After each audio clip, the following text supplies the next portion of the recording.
Didier, j'ai le plaisir donc d'accueillir Didier Bondou. Merci d'être avec nous ce soir.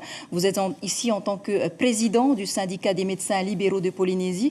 On vient de le voir dans le sujet précédemment. Maïna Sage est confinée chez elle. Concrètement, être confinée, ça consiste en quoi? Ça consiste à être isolé à domicile, isolé chez soi, avoir un minimum de contact avec son entourage et ne pas sortir du domicile, porter un masque. Et c'est vrai que c'est une mesure astreignante, mais qui est très utile pour éviter la propagation du virus en intrafamilial et en dehors de la maison. Cela veut dire qu'elle ne peut plus faire ses couches, elle ne peut plus côtoyer qui que ce soit. Tout à fait. Avec, a priori, une prise de température un petit peu régulière à la maison qui est faite en auto-mesure. Et c'est vrai qu'en cas de complications éventuelles, une baisse d'état général ou autre, c'est vrai que là, les personnels de santé interviendraient. Pour l'instant, il n'y a pas d'infirmière qui intervient. Je ne crois pas. Vous êtes en première ligne, hein, les patients viennent vous voir. Est-ce qu'il y a déjà un flux? Êtes-vous prêt au niveau des médecins libéraux? Alors pour le moment, il n'y a pas un flux, il y a surtout beaucoup de communication et de mauvaise communication, comme vous allez en parler tout à l'heure. C'est qu'on est au stade d'un cas isolé, de Maïna d'ailleurs, pensez à elle, mais c'est un cas isolé, on n'est pas en période épidémique. C'est vrai que toute une série de mesures vont se succéder et vont monter en puissance en fonction de l'état du Covid-19 dans le pays. Alors, quand on dit un cas isolé, tout le monde s'excite autour de ce premier cas en Polynésie. Comment vous voyez cela? C'est normal. Je pense qu'il faut être sérieux sans céder à la panique. C'est vrai que je pense qu'il y aura effectivement des mesures prises avec les passagers de l'avion dans laquelle elle était.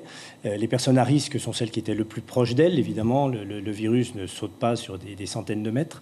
Maintenant, c'est vrai que c'est des mesures de précaution qu'il faudra prendre au quotidien, qu'on peut commencer dès maintenant. Je dirais que c'est des mesures de tous les jours. Hormis donc, les personnes âgées qui, on le sait, sont les plus touchées, quels sont les autres cas de personnes sensibles au virus? Tout le monde peut être touché par le virus. C'est toute la difficulté de ce Covid-19. En fait, il se distingue en rien d'un syndrome grippal, comme on en voit beaucoup en ce moment, parce qu'il y a également l'épidémie de grippe. Donc rien ne le distingue d'une grippe, on va dire, basique que l'on peut voir tous les jours. Mais on dit par exemple que les personnes diabétiques, asthmatiques doivent faire attention. Tout à fait. Comme pour la grippe, c'est vrai que toutes ces personnes-là sont fragilisées, comme le disait notre ministre, hein, les insuffisants rénaux, les diabétiques, insuffisance cardiaque, hypertension sévère. Toutes ces personnes-là sont potentiellement à risque. Donc raison de plus pour éviter que ces personnes contactent des personnes suspectes, je dis bien suspectes, d'être infectées. On sait que le nombre de patients touchés par le diabète ou encore par des insuffisances respiratoires, je pense à la BPCO notamment, sont importants en Polynésie. La situation ne risque-t-elle pas de devenir explosive, si je puis me le permettre? Toutes les mesures seront prises pour l'éviter. Justement, le virus est arrivé sur le Fénois, il y a un cas isolé. Toute la problématique maintenant et les dispositions sont prises pour éviter de disséminer ce virus au reste de la population. Les personnes sensibles, quelles précautions doivent-elles prendre? Les diabétiques, tout ça. Au maximum, éviter le contact avec des gens malades. Je dirais c'est valable également pour la grippe. C'est-à-dire que dès l'instant qu'on a un tableau grippal fébrile, il faut éviter de contacter les personnes à risque âgées ou à risque cardiovasculaire ou diabète. Ils doivent également éviter tout ce qui est rassemblement. Tout à fait, tout à fait. Je dirais, là, au niveau du pays, les bons usages de bonnes règles d'hygiène, tout simplement, hein, se laver les mains.